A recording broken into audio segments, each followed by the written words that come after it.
नमस्कार, मैं हरिओम त्यागी। आप देख रहे हैं ऑब्जर्व डोंगी खास पेशकश सुपर 100 के इस एपिसोड में आज हमारे साथ हैं बलविंदर कुमार जी, जो एक सीनियर आईएएस हैं और यूपीएरा के सदस्य हैं। बलविंदर भाई, सबसे पहले आप अपने विषय में थोड़ा सा बताइए कि इससे पहले आप यूपीएरा सदस्य से पहले आप कहाँ किस किस पोस्ट पर हैं?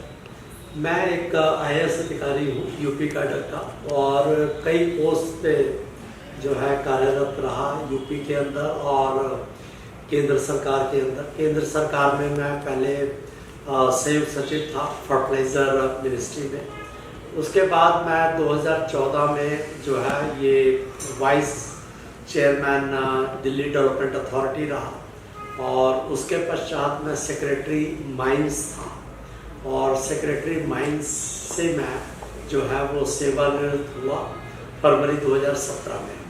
उसके पश्चात मैंने कुछ समय के लिए मैं एसजीटी यूनिवर्सिटी गुड़गांव में वाइस चांसलर रहा, और तत्पश्चात जो है मैंने ये मेंबर रेरा के पद पर कार्यभार ग्रहण किया 2018 सितंबर में।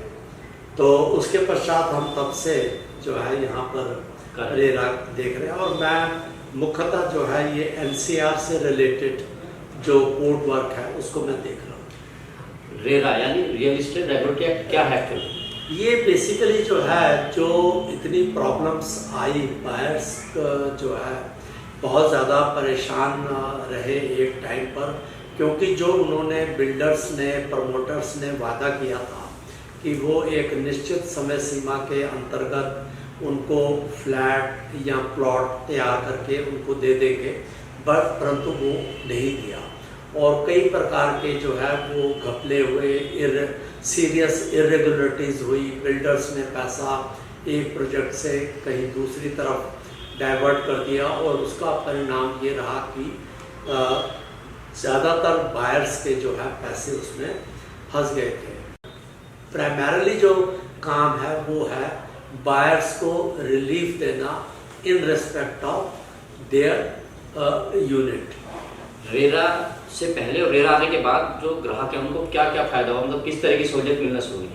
देखिए, रेरा में हम लोग कोर्ट वर्क करते हैं, और अपनी रेरा जो कंप्लेनेंट है अपनी कंप्लेंट जो है वो यूपी रेरा के सामने डालते हैं, और उसके बाद हम 2 या 3 हेयरिंग के पश्चात अपना जजमेंट देते हैं। जो बायर हमारे पास आता है, मुख्यतः उसकी 2 तरह की समस्याएं रहती हैं। नंबर 1 कि अब वो प्रोजेक्ट में कंटिन्यू नहीं करना चाहता, क्योंकि बहुत ज़्यादा डिले हो चुका है और प्रोजेक्ट अभी भी कंप्लीट नहीं है, तो वो कहता है कि मुझे रिफंड चाहिए विद इंटरेस्ट। और दूसरे तरह के केसेस ऐसे हैं, कुछ बायर्स कहते हैं कि नहीं, हम इसमें पोजेसन लेने को तैयार हैं और हमको पोजेसन जो है जल्दी से जल्दी दिलाया जाए।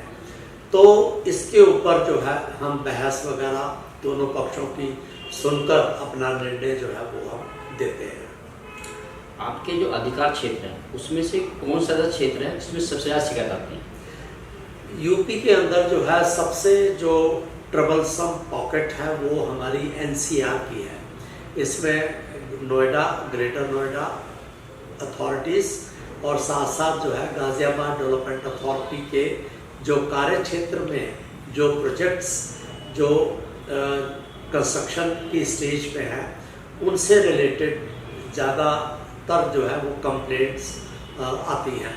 और इनफैक्ट यदि देखा जाए पूरे इंडिया के पर्सपेक्टिव में, तो ये एनसीआर ऐसा क्षेत्र है जहाँ पर कि भारत में सबसे ज़्यादा इरेगुलरिटीज़ रियल एस्टेट सेक्टर में हुई हैं, और सबसे ज़्यादा बायर्स जो प्रभावित हुए हैं वो एनसीआर क्षेत्र में हुए हैं। हालांकि बाकी जगह पे भी लखनऊ में, कानपुर में और जो बड़े मेट्रो टाउन्स हैं वहाँ पर भी है कंप्लेंट्स, परंतु सबसे ज़्यादा जो है वो क्वांटम कंप्लेंट्स का वो इसी क्षेत्र में है, एनसीआर क्षेत्र। रियल इस्टेट रेगुलेटरी एक्ट यानी रेरा के आने के बाद में खरीदारों को क्या सच में फ़ायदा हुआ है? इसमें काफ़ी जो है आने के बाद करीब 32,000 जो है कंप्लेनेंट्स ने अपनी कंप्लेंट्स हमारे यहाँ दर्ज कराई हैं, और हमने करीब 24 से 25 हज़ार के बीच में कंप्लेंट्स का हमने निस्तारण जो है वो किया है। और उसके बाद काफ़ी बड़ी क्या कहते हैं धनराशि हमने बिल्डर से लेके और बायर्स को जो है वो वापस कराई है। इसके अलावा हज़ारों फ्लैट्स इस बीच में पिछले 2 साल के अंतराल में तैयार हुए हैं और वो उनका पोजेशन बायर्स को जो है वो मिला है। तो इन ए वे देखा जाए तो पिछले 2 साल के अंदर काफ़ी रियल एस्टेट सेक्टर के अंदर कंसोलिडेशन हुआ है और लोगों को रिलीफ जो है वो मिल रहा है। हालांकि ये चीज़ अवश्य है कि जो हमने जजमेंट्स किए हैं 24,000 केसेस में, अभी भी कुछ ऐसे मामले बचे हुए हैं जहां पर कि उनको पैसा अभी वापस नहीं मिला। जो रिफंड का पैसा बिल्डर ने, प्रमोटर ने जो वापस करना था वो अभी बायर को नहीं किया है।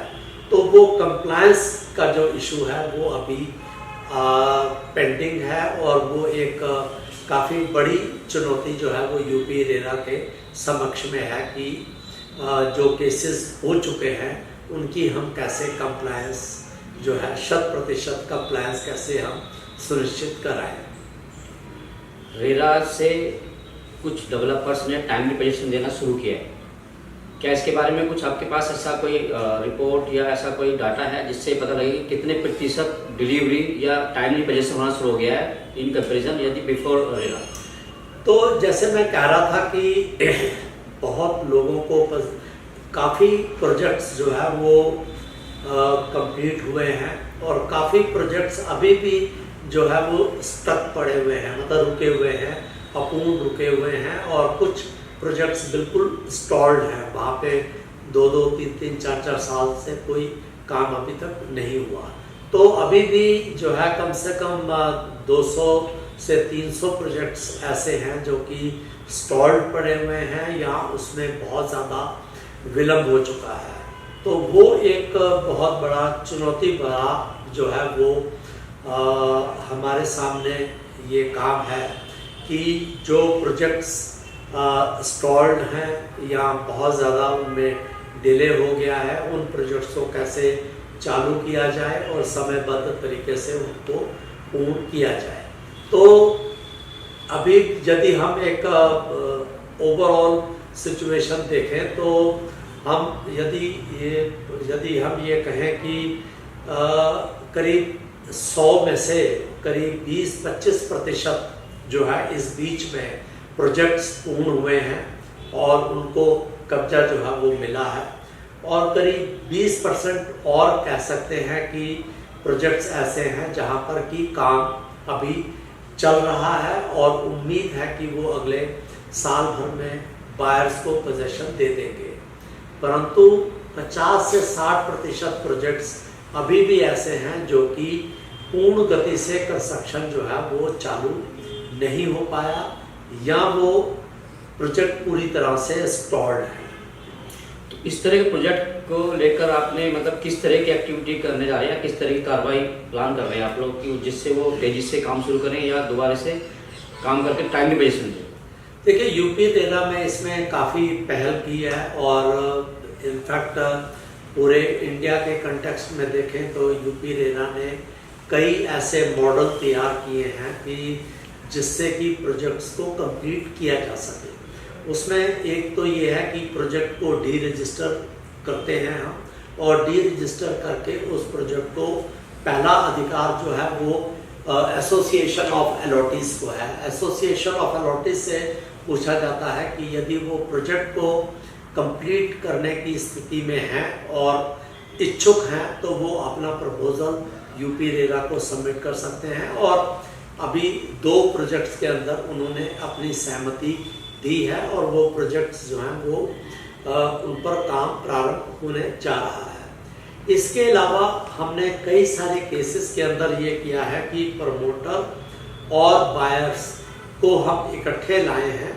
और यूपी रेरा के उसमें अम्ब्रेला में उन प्रोजेक्ट्स को कंप्लीट हम करा रहे हैं। इसमें हम जेपी का जैसे कैलिप्सो कोर्ट है, नाइट्स कोर्ट है इसके अलावा जो है करीब 7-8 ऐसे प्रोजेक्ट्स अब इस समय पाइपलाइन में हैं जहां पर कि एडवांस स्टेज पर जो है काम चल रहा है, उनके एग्रीमेंट्स वगैरह का या उनको अप्रूवल देने का। तो उम्मीद है कि इन प्रोजेक्ट्स पे भी बहुत जल्दी काम शुरू हो जाएगा। तो ओवरऑल हमने ये महसूस किया है कि यदि बिल्डर्स और बायर्स यदि इकट्ठे आ जाएं एक ही प्लेटफॉर्म पे, क्योंकि प्रॉब्लम ये है कि बिल्डर ये कहता है कि बायर्स जो हैं हमको पैसा नहीं दे रहे, इस वजह से मेरे पास लिक्विडिटी की प्रॉब्लम है और मैं प्रोजेक्ट को कंप्लीट नहीं कर पा रहा। दूसरी तरफ बायर्स ये कहते हैं कि हमें बिल्डर के ऊपर कोई ट्रस्ट नहीं है, इसलिए हम इसको पैसा तब तक नहीं देंगे जब तक कि प्रोजेक्ट कंप्लीट नहीं हो जाता, जब तक ऑक्यूपेशन सर्टिफिकेट के लिए वो अप्लाई नहीं कर देता। तो दोनों तरफ जो है वो एक मिसट्रस्ट का माहौल है, मतलब ट्रस्ट नहीं कर रहे एक दूसरे के ऊपर। तो ऐसी स्थिति में यूपी रेरा ने पहल की है कि इन दोनों पक्षों को साथ लेके आए और एक उनके बीच में एग्रीमेंट कराएं और हम अपना कंसल्टेंट अपॉइंट करें, कंस्ट्रक्शन कंसल्टेंट, इसके अलावा फाइनेंशियल कंसल्टेंट, ताकि उस प्रोजेक्ट का ऑडिट होता रहे और साथ में उसकी क्वालिटी भी प्रोजेक्ट की देखते रहें और उन प्रोजेक्ट्स को हम कंप्लीट करें। तो ये ऐसे 2 मॉडल्स हैं जिसके तहत हम प्रोजेक्ट्स को कंप्लीट कर रहे हैं। आपने बिल्डर के साथ पे उनके साथ जो सेल्स का काम करने वाले या प्रॉपर्टी डीलर्स के लिए या कंसल्टेंट के लिए उनको भी रजिस्टर करा रहे हैं जी। तो उनके पीछे रजिस्टर कराने का क्या मकसद है? क्या उनको कोई ट्रेनिंग वगैरह दी जाती है या कोई उनको अवेयरनेस के लिए कोई क्लासेस उनकी होती है जिससे उनको किस बिल्डर के साथ काम करना है या कैसे काम करना है उसके बारे में जानकारी मिलती है? क्योंकि ये जैसे बाकी जगह पर भी हुआ है और एनसीआर में भी हुआ है, कई एजेंट्स ने काफ़ी जो है गलत तथ्य जो है वो बायर के सामने रखे और उनका जो है वो गलत तरीके से उनके ट्रांजैक्शन कराए। तो भारत सरकार ने जो ये रियल एस्टेट रेगुलेटरी एक्ट है उसमें ये कहा है कि जितने भी एजेंट्स होंगे जो प्रॉपर्टी के लेन देन में लगे हुए हैं वो भी अपना रेरा में रजिस्ट्रेशन कराएंगे, ताकि उनका भी उत्तरदायित्व निर्धारण हो सके और वो अपना काम जो है वो जिम्मेवारी से करें। तो इसमें भी काफ़ी अच्छा जो है रिजल्ट आया है और अब आपने देखा होगा कि पिछले काफ़ी समय से कोई ऐसे जो है बड़े इरेगुलरिटी के केसेस जो है वो सामने नहीं आए जहां पर कि एजेंट ने कुछ गड़बड़ की हो। तो हमें लगता है कि इस पूरे के पूरे सेक्टर में जो एजेंट्स का एक रोल है वो बहुत अहम है, इसलिए जो है हम कोशिश कर रहे हैं कि इनको भी पूरे एजेंट्स को डिसिप्लिन जो है वो किया जा सके। तो किसी एजेंट पे या कुछ एजेंट के खिलाफ इस तरह की कार्रवाई की है रेरा ने? अभी तक ऐसा नहीं हुआ, बट कुछ बायर्स ने शिकायतें जरूर की हैं एजेंट्स के खिलाफ और उनके केसेस जो है वो संबंधित बेंच के समक्ष विचाराधीन है या कुछ में हमने निर्णय भी दिए हैं। कि जैसे अभी आप देखेंगे बहुत सारे स्टार आते रहते हैं या विज्ञापन देखेंगे आप जिसमें लिखा होता है कि फंसी हुई प्रॉपर्टी को छोड़ के हमारे साथ में हम नई प्रॉपर्टी देंगे उसके अगेंस्ट में, या डिफरेंट तरह से वो एक तरह से देखा जाए तो गलत प्रचार है, क्योंकि वो जो पैसा फंसा हुआ है उसको पैसा ना देके वो सिर्फ उसको एक मैनिपुलेशन का काम ही है।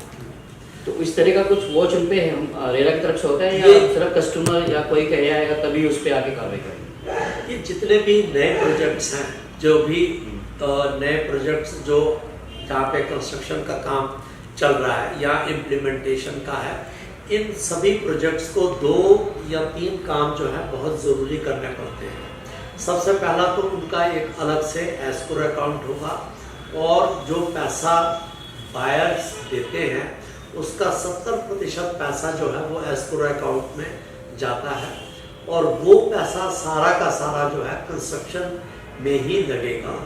अर्थात कि उस एस्क्रो अकाउंट से पैसा निकालने से पहले जो है 3 लोगों के सर्टिफिकेट चाहिए, जिसमें कि चार्टर्ड अकाउंटेंट है, आर्किटेक्ट है और स्ट्रक्चरल इंजीनियर है। इनके सर्टिफिकेट के बाद ही पैसा जो है वो निकाला जाएगा। इसके अलावा ईयर के बिगिनिंग में बिल्डर को पूरा एक नए साल का प्लान देना पड़ेगा कि वो कितना काम अगले आने वाले साल के अंदर करेंगे। और तीसरा काम ये है कि उनको क्वार्टरली प्रोग्रेस रिपोर्ट जो है हमारे यूपी रेरा के पोर्टल पे डालनी होगी, और वो प्रोग्रेस रिपोर्ट जो है वो बायर्स भी उसको देख सकते हैं और बाकी सभी स्टेक होल्डर्स उसको देख सकते हैं। तो इस तरीके से ये जो 3 जो मैंने बताई हैं गतिविधियां बिल्डर्स को करनी पड़ती हैं, और यही कारण है कि जो discipline real estate regulatory RERA के अंतर्गत आया है वो इन 3 चीज़ों की वजह से आया है। और इससे ये भी सुनिश्चित अब किया जा रहा है कि किसी भी तरह का डाइवर्जन जो है वो ना हो, क्योंकि 70% पैसा जब एस्क्रो अकाउंट में बायर्स का आ जाएगा और उसी से पैसा कंस्ट्रक्शन में खर्च होगा, तो हमें लगता नहीं है कि भविष्य में उस तरह की समस्याएं आएंगी जो कि पास्ट में जैसे कि हो चुका है। पिछले 1 साल से कोरोना महामारी की वजह से बहुत सारे प्रोजेक्ट रुके रहे और बहुत सारे एक्टिविटी में, तो उस सबका इफेक्ट जो पोजीशन की डेट लाइन होगी उस पर ही पड़ा होगा। तो कुछ थोड़ा सा आपके पास कुछ इस तरह का है कि बता पाएंगे कितने पोजीशन रीशेड्यूल के लिए आपके पास कितने केसेज आए हैं या कितने % जो प्रोजेक्ट हैं वो रीशेड्यूल हुए हैं? देखिए, पेंडेमिक में जो है मार्च के अंत में लॉकडाउन लग गया था और उसके बाद जो है 6 महीने का टाइम जो है सभी प्रोजेक्ट्स को दिया गया कि यदि उनकी किसी की समाप्ति की तिथि जो है वो से जुलाई पड़ रही थी तो उसको 6 महीने का टाइम जो है वो एडिशनल सभी प्रोजेक्ट्स को दिया गया, क्योंकि उस दौरान में यहाँ पर काम लॉकडाउन में कहीं पे भी नहीं हुआ क्योंकि लेबर वापस जा चुकी थी। और 3 महीने के बाद जब लॉकडाउन स्टेजेस में जब रिलैक्स होना शुरू हुआ तो लेबर को आने में काफ़ी टाइम लगा। तो उन चीज़ों को ध्यान में रखते हुए पूरे यूपी में जो है 6 महीने का टाइम एडिशनल टाइम जो है वो बिल्डर को दिया गया कि वो अपना प्रोजेक्ट को कंप्लीट करें। इसके अलावा उस 6 महीने के दौरान जो है उसके ऊपर डिले पेनल्टी भी ना लगाने का प्राविधान इसमें रखा गया। तो उस और फिर काफ़ी प्रयास जो है किए गए और टाइम टू टाइम लॉकडाउन के समाप्ति के उपरांत जो है वो इसको रिव्यू किया गया, क्रेडाई वगैरह के साथ मीटिंग की गई ताकि जल्दी से जल्दी काम जो है वो रिज्यूम हो सके, दोबारा से प्रारंभ हो सके। और तो हम लोगों का ये प्रयास रहा कि सितंबर अक्टूबर तक जो है वो ज़्यादातर प्रोजेक्ट्स में काम जो है वो शुरू हो चुका था। और बट ये बात सही है कि सभी सेक्टर की तरह जो है रियल एस्टेट सेक्टर में भी काफ़ी जो है एडवर्स इम्पैक्ट पेंडेमिक का पड़ा है। तो इसकी वजह से जो डिले हुआ है तो आपने टाइम दे दिया और टाइम के बाद भी कुछ लोगों ने डिले किया होगा, तो कुछ एक ऐसा आइडिया या डाटा आपके पास है कि लगभग कितने बिल्डरों के खिलाफ कार्रवाई हुई है और उन पर कितना जुर्माना लगा है? जो काम है ये सारा ऑनगोइंग काम हम लोगों का चल रहा है और काफ़ी हम लोग ये प्रयास कर रहे हैं, दोनों साइड को हम रिलीफ देने की कोशिश कर रहे हैं कि जो बिल्डर है, प्रमोटर है, उनके जो प्रोजेक्ट्स हैं और जो उसमें पेंडेमिक की वजह से व्यवधान उत्पन्न हुआ है उसको हम जो है रिलीफ दें और उस हद तक हम उसको कंपनसेट करें। और दूसरी तरफ जो है अब बायर्स भी पेंडेमिक के बाद और ज़्यादा डेस्परेट हो गए क्योंकि इकोनॉमिक कंडीशंस उनकी बहुत ख़राब हो गई। बहुत लोग बायर्स ऐसे श्रेणी के हैं जिनकी की जॉब्स चली गई और उनके जाने के बाद अब वो बहुत ज़्यादा रिफंड प्राप्त करने के लिए डेस्परेट है। तो हमारा ये भी प्रयास है कि इस तरह के बायर्स को भी हम जो है वो रिलीफ दें, और जहाँ प्रोजेक्ट कंप्लीट नहीं हो पाया वहाँ पे हम रिफंड के ऑर्डर जो है वो तत्परता से कर रहे हैं। जब से रेरा बना है अब तक ग्राहकों को एवरेज या लगभग कितना अमाउंट रिफंड हो चुका होगा? हम लोगों ने करीब 100 करोड़ रुपया जो है वो प्राप्त करके आरसीज के अगेंस्ट जो है वो पैसा बायर्स को उपलब्ध कराया है, परंतु अभी भी करीब 2000 से ज़्यादा जो है रिकवरी सर्टिफिकेट पेंडिंग है संबंधित जिलाधिकारियों के पास, और उनको हम जो है बार बार हम उसको रिव्यू कर रहे हैं और रिमाइंडर भी भेज रहे हैं हम जिलाधिकारियों को कि उन आरसीज के अगेंस्ट पैसा रिकवर करके उपलब्ध कराया जाए ताकि बायर्स को वो पैसा वापस किया जा सके। आप एक शानदार प्रशासनिक अधिकारी के रूप में पहचान बनाने के साथ साथ एक लेखक के रूप में भी जाने जाने लगे, तो उसके बारे में थोड़ा सा प्रकाश डालें। मेरा जो है रुझान इस तरफ है लिखने की तरफ, और मैं अभी तक 4 किताबें लिख चुका हूँ। ये किताबें मेनली जो है वो स्पिरिचुअलिटी, फिलॉसफी, लाइफ से आधारित हैं और साइंटिफिक स्टडीज़ के ऊपर मेरे लेख जो है वो आधारित हैं। और अब मैं आजकल जो है आर्टिकल्स, डिफरेंट सब्जेक्ट्स पे आर्टिकल्स लिख रहा हूँ और उनको डिज़ाइन करके जो है, और मेरा ये प्रयास रहेगा कि अगले 2-3 महीने के अंदर एक और बुक जो है मेरी 5वीं किताब जो है वो निकल जाए। इसके अलावा मुझे प्रिंटिंग्स का भी शौक है। ये ऊपर जो लगी हुई हैं प्रिंटिंग्स, ये मैंने ही बनाई है। तो मेरा जो है काम के साथ साथ जो है वो राइटिंग में और पेंटिंग में मेरा इंटरेस्ट है। इसके अलावा मैं मेडिटेशन रेगुलर करता हूँ पिछले 20 साल से, तो ये मेरा जो है इंटरेस्ट है। मतलब एक आपका इतना बिजी शेड्यूल रहता है अधिकारी के रूप में, या आप यहाँ पर भी हैं, उसके बाद भी इतना सब कुछ कर लेते हैं, सब चीज़ के भी सामंजस्य कैसे बढ़ा पाते हैं? देखिए, बेसिकली जो है ये टाइम मैनेजमेंट है। होता ये है कि हम लोग बहुत छोटी छोटी चीज़ों में अपना समय गंवाते हैं और ओवरऑल समय का हम सही तरीके से प्रायोरिटाइजेशन नहीं कर पाते, क्योंकि हम इसी जैसे किसी छोटी छोटी चीज़ों पे यदि आपने ज़्यादा समय वेस्ट कर दिया तो जो बड़ी चीज़ें हैं लाइफ के अंदर जो बहुत ज़्यादा इम्पॉर्टेंट हैं, क्रिटिकल, क्रूशियल हैं, उनके ऊपर हम समय नहीं दे पाते। तो मुझे लगता है कि यदि हर व्यक्ति सही तरीके से प्रायोरिटाइजेशन करे अपने काम का और उसी हिसाब से समय एलोकेट करे, तो सही टाइम मैनेजमेंट से काफ़ी समय जो है वो मिल सकता है।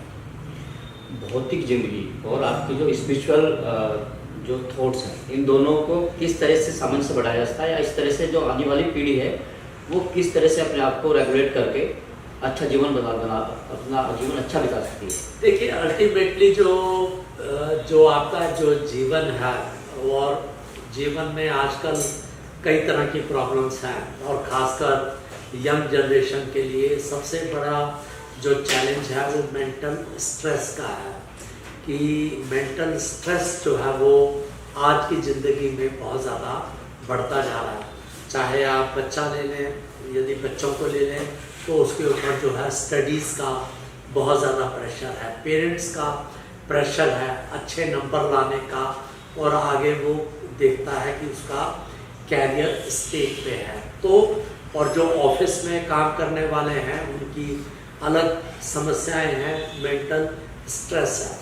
और देखा जाए तो यदि वर्ल्ड में देखें तो एक इंडिया ऐसा देश है जहाँ पर कि मेंटल स्ट्रेस जो है बहुत ज़्यादा है। तो उसको नियंत्रण करने के लिए बहुत ज़रूरी है कि हम अपने माइंड को रिलैक्स रखें और हम मेंटल एक्सरसाइजेज भी करते रहें, साथ साथ फिज़िकल एक्सरसाइज के साथ। तो इस तरह की चीज़ें हैं। यदि हम थोड़ा अपने जीवन में डिसिप्लिन ले आएँ और फिज़िकल और मेंटल एक्सरसाइज के साथ साथ अच्छा हम खाने पीने पे जोर दें तो निश्चित रूप से हम अपनी ज़िंदगी को और बेहतर बना सकते हैं। आपकी बातें हमारे दर्शकों को मुझे लगता है पसंद आई होंगी, क्योंकि रेरा के बारे में आपने काफ़ी जानकारी दी है और एक वास्तविक जीवन को कैसे अच्छी तरह जिया जाता है उसके बारे में भी आपने थोड़ा सा प्रकाश डाला है। इसके बाद भी यदि आप कुछ और बताना चाहते हैं हमारे दर्शकों को तो आप प्लीज़ बता सकते हैं कुछ, अगर उसके आगे हमसे भी कुछ पाएँ हमसे। नहीं, रेरा की ओर से मुझे यही कहना है कि अभी भी जो बायर्स ऐसे हैं जो जिनको की प्लॉट, जिनको की अपनी यूनिट का कब्जा नहीं मिल पाया, वो रेरा में केसेस दायर कर सकते हैं। और जो इसके अलावा जो नए बायर्स हैं जो अब नई प्रॉपर्टी अपना खरीदना चाहते हैं, वो निश्चित रूप से पहले यूपी रेरा की साइट पर आकर पोर्टल पर अपनी जो प्रोजेक्ट है जहाँ पर कि वो अपने फ्लैट को खरीदना चाहते हैं तो उसकी पूरी जानकारी जो है वो प्राप्त कर लें और उसी प्रोजेक्ट में अपना निवेश करें, प्लॉट खरीदें, फ्लैट खरीदें जो कि रेरा में रजिस्टर्ड है और वो कंप्लायंसेस जो है वो अपनी कर रहा है। किसी प्रकार का रिस्क जो है, जो पहले लोग लेते रहे, अब लोगों को वो रिस्क लेने की आवश्यकता नहीं है। केवल आपको ये ध्यान रखना है कि प्रोजेक्ट रेरा में रजिस्टर्ड हो और वो अपनी कंप्लायंसेस कर रहा हो। Thank you. धन्यवाद बलविंदर जी। हमें उम्मीद है कि हमारे दर्शकों को आपका ये इंटरव्यू जरूर पसंद आया होगा और आपका भी बहुत बहुत धन्यवाद, आपने हमारे लिए अपना कीमती वक्त दिया। नमस्कार, धन्यवाद।